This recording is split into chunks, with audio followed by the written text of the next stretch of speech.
आप सब। तीर्थों में प्रयागराज तीर्थों का राजा कहा जाता है।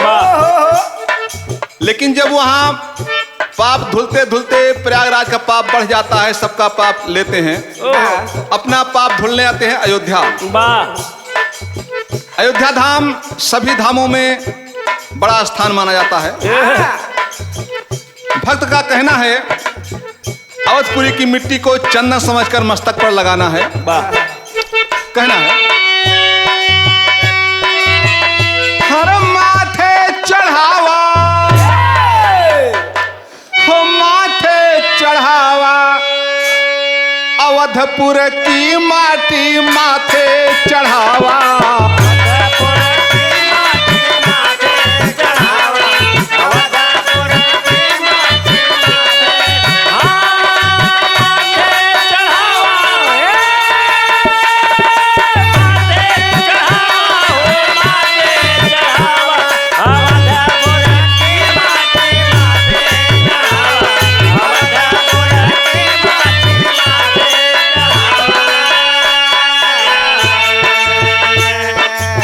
क्यों चढ़ाना चाहिए भक्तों, ध्यान दीजिए। यही भूमि पर राम जी खेले,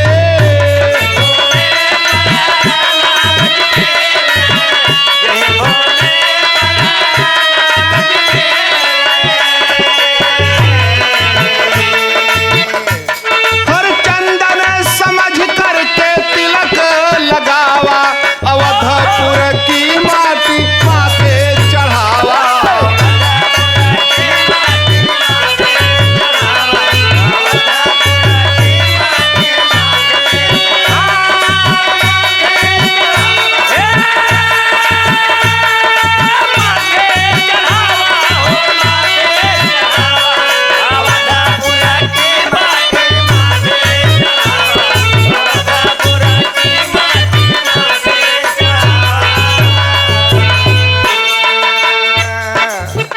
पालन करता जगत के स्वामी,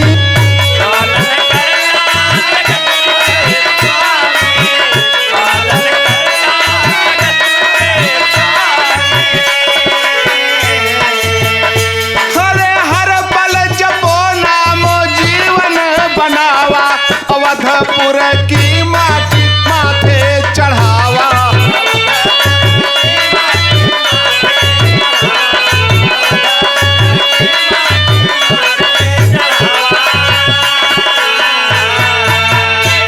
परमात्मा का ध्यान ब्रह्मा विष्णु महेश भी करते थे।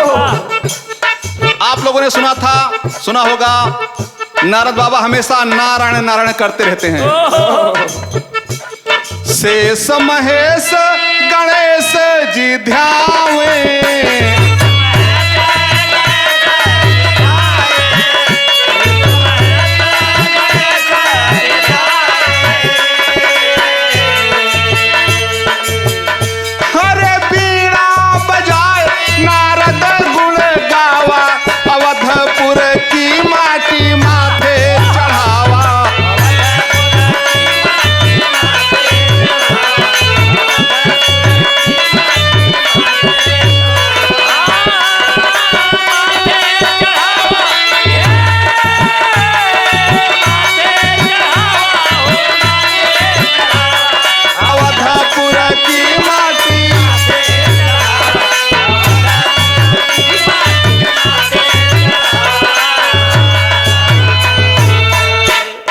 आखिरी कली में कहना है हरे